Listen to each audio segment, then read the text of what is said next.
Ndagusuje mwifurije kugira ibihe byiza turi ku itariki ya 15 z'ukwezi kwa 9 nkwaye amakuru agezweho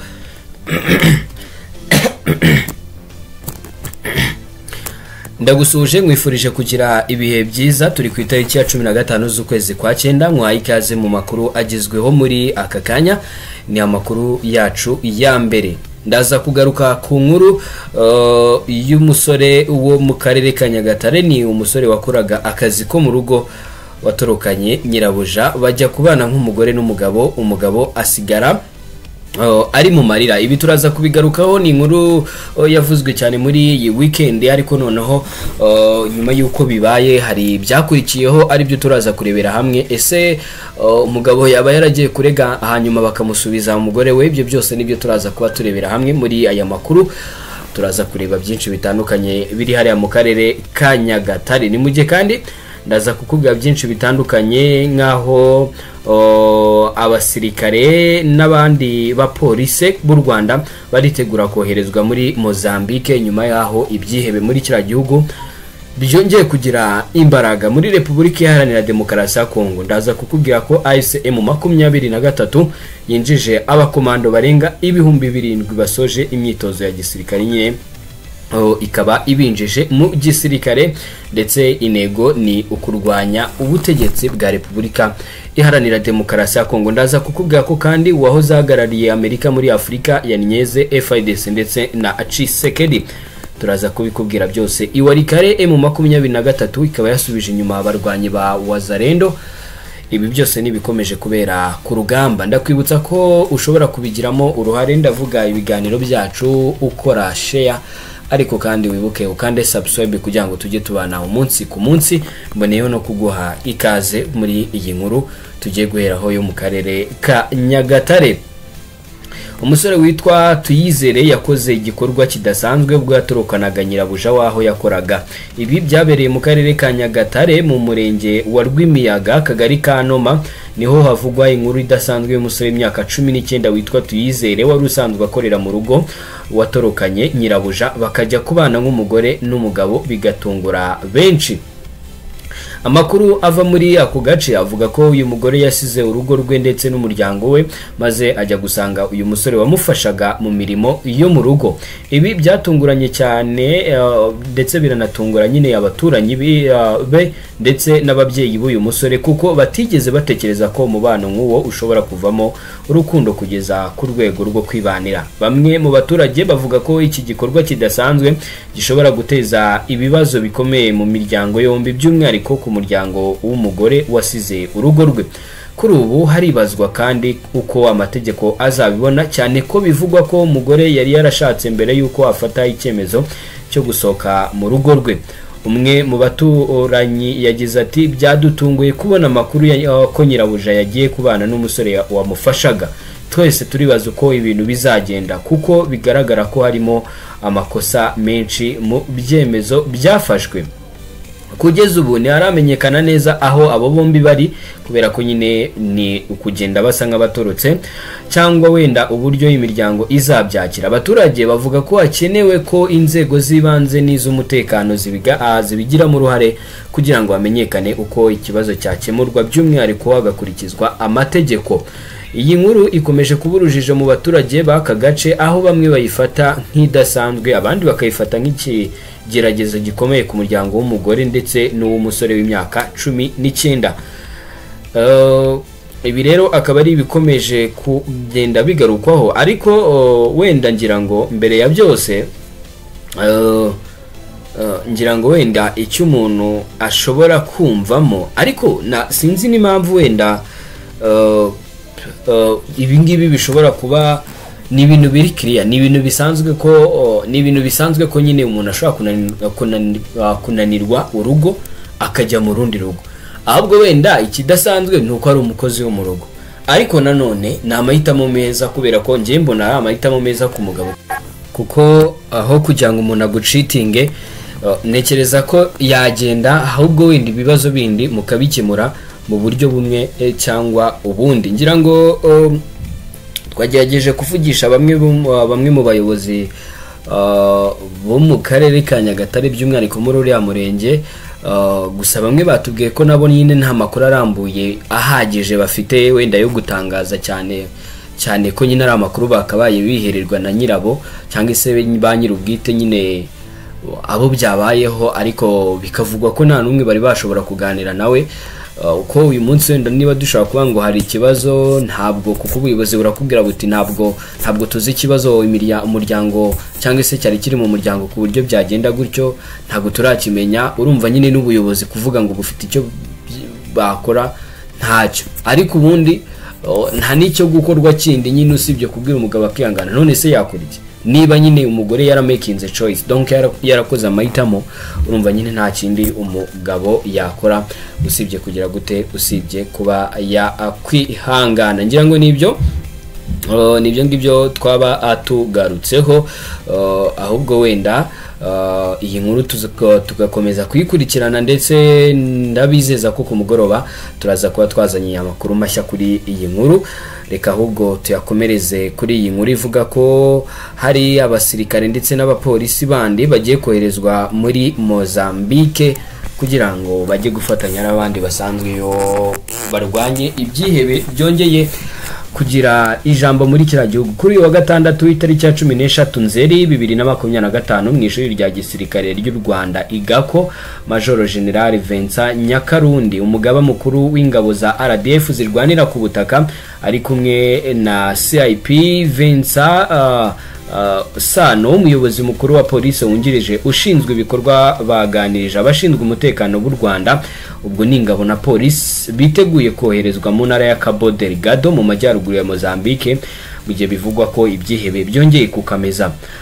Aba basirikare n'abapolisi b'u Rwanda bazasimbura abagenzi babo bamaze umwaka bakorera muri kariya karere, bakazaba bayobowe na Major General Vincent Gatama. Muri iki kiganiro umugaba mukuru w'ingabo za RDF yabagejejeho ubutumwa bwa Perezida wa Repubulika y'u Rwanda n'umugaba w'ikirenga w'ingabo z'u Rwanda Paul Kagame. Yashimangiye akamaro ko gukomeza imyitwarire myiza n'ingufu abashinzwe umutekano b'u Rwanda bagaragaje mu myaka 4 ishize. Yashimye kandi byagezweho n'ingabo zabanjirije izi, ashimangira ko amahame yo mu rwego rwo hejuru agomba gukomeza kubahirizwa. Izi ngabo zibukijwe ko ubwitange na discipline ari ngombwa kugira ngo ibikorwa bigerweho neza, bigamije gushyigikira ubuyobozi bwa leta ya Mozambique binyuze mu bikorwa by'imirwano no kuvugurura urwego rw'umutekano. Mu ijambo rye, CIP Vincent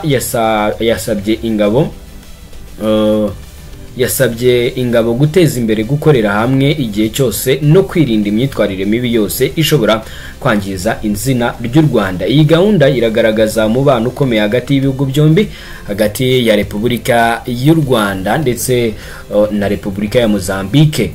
Izi ngabo na polisi rero bakaba n'abapolisi boherejwe mu gihe ibitero by'iterabwoba byongeye kwiyongera. Inkuru ya radio mpuzamahanga yo kuri iki cyumweru ivuga ko habaye ibitero byinshi mu minsi ishize mu majyaruguru ya Mozambique. Ibi bitero byitiriwe imitwe y'iterabwoba ikigaragara muri ako gace k'amajyaruguru gikungahaye ku mutungo kamere, ni igice gikungahaye ku mutungo kamere, ndetse kikaba kirimo n'amariba ya gaze menshi harimo iyicukurwa na Total Energy. Amakuru aturuka muri ako gace avuga ko aba bagabye ibitero bo mu mutwe wa Al-Shabaab bafitanye isano na leta ya Kisilamu bishe byibuze abantu 14. Kimwe muri ibyo bitero byibasiye umujyi wa Mosimboa da Praia. Nubwo hari ingabo za Mozambique n'ingabo z'u Rwanda, abayobozi bemeje ko icyo gitero kandi bagaragaza ibibazo bahura nabyo kurwanya iryo terabwoba. Ku itariki ya 7 Nzeri, umujyi wa Mosimboa da Praia uherereye mu majyaruguru y'uburasirazuba bwa Mozambique hafi y'umupaka na Tanzania wongeye kwibasirwa. Abatangabuhamya bavuganye n'ibitangazamakuru byaho bavuga ko abarwanyi ba Al-Shabaab barashe bica abantu 14, babiri muri bo babaca imitwe batwika n'imodoka. Abaturage bahungiye kuri station ya polisi yaho mu gihe abasirikare ba Mozambique n'u Rwanda bakurikiranye abagabye igitero nyuma yo kuvaho bamaze kumena amaraso. Kugeza ubu abasirikare babarirwa mu 5,000 b'u Rwanda bamaze koherezwa mu majyaruguru ya Mozambique mu rwego rwo gufasha iki gihugu kurwanya iterabwoba. turerekeza muri Repubulika Iharanira Demokarasi ya Kongo. Muri iki gihugu M23 yinjije abakomando barenga 7,000 basoje imyitozo ya gisirikare, ikaba yabinjije n'ubundi mu gisirikare cya M23. Kugeza ubu burasirazuba bwa Kongo by'umwihariko Kivu ya ruguru na Kivu y'amajyepfo birakora ibikorwa nk'ibya leta isanzwe ifite perezida n'izindi nzego nyuma yo gukoresha ikizamini abacamanza. General Makenga Sultani yanayoboye umuhango wo kwakira abakomando 7,437 basoje imyitozo ya gisirikare. Nubwo hari ibiganiro hagati ya M23 na leta ya Kinshasa mu buryo bwo kumvikana kugwagarika intambara, uruhande rwitwa urw'inyeshyamba rukomeje kwiyubaka mu bya gisirikare. Kuri iki cyumweru abakomando bashya 7,437 basoje imyitozo ya gisirikare mu kigo cya Rumangabo. General Sultani Makenga yavuze ko bagomba kurangwa n'ikinyabupfura bakazabohora igihugu cyose aho abaturage bamwe bakiri impunzi mu gihugu cyabo. Benshi muri aba basoje imyitozo ya gisirikare harimo abasirikare bahoze ari aba leta ya Kongo bafatiwe ku rugamba biyemeza kwiyunga na M23. General Sultani Makenga yabwiye abo basirikare kwambara ingofero berekana ko babaye aba M23. Yavuze ko ibibazo bihari byatewe n'ubutegetsi bwa Felix Tshisekedi ashinja kugira ivangura no kuvangira ingabo azivangavanga na Wazalendo ndetse na FDLR. Yavuze ko yahaye agaciro abacancuro kurusha abasirikare b'igihugu, akamushinja ko ari we wazanye ibibazo byose atagifite ubushobozi bwo kuyobora igihugu.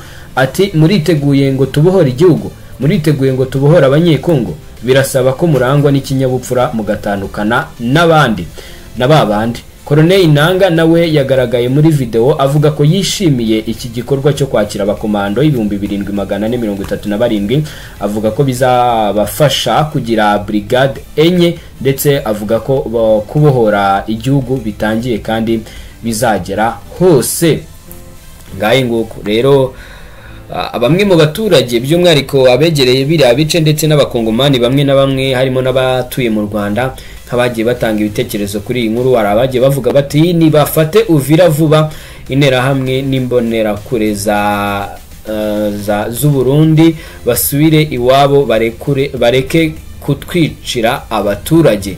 Abo rero ni bamwe mu bagiye batanga ibitekerezo. Kuva mu 23 yafata ibice bimwe na bimwe byo muri Kivu y'amajyaruguru n'iy'amajyepfo, by'umwihariko nyine za Goma za abaturage benshi by'umwihariko abatuye muri ibyo bice bagaragaza ko babayeho neza ndetse bashimishijwe no kuba bari mu maboko ya M23 ugereranyije no kuba mu maboko y'igisirikare cya leta ya Kongo FARDC. Turacyari muri icyo gihugu M23 n'ubundi iwarikare ikaba yarasubije inyuma abarwanyi ba Wazalendo.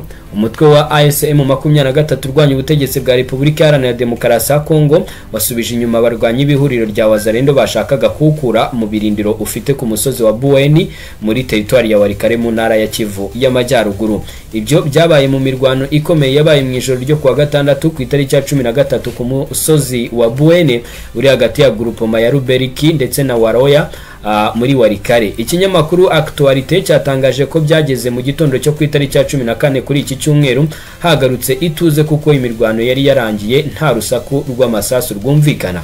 Abarwanyi ba Wazalendo bashakaga gukura M23 mu birindiro ifite kuri uwo musozi kuva muri Kamena uyu mwaka, ariko uwo mutwe ubabera ibamba ubasubiza inyuma berekeza muri groupement ya Waroya Yungu.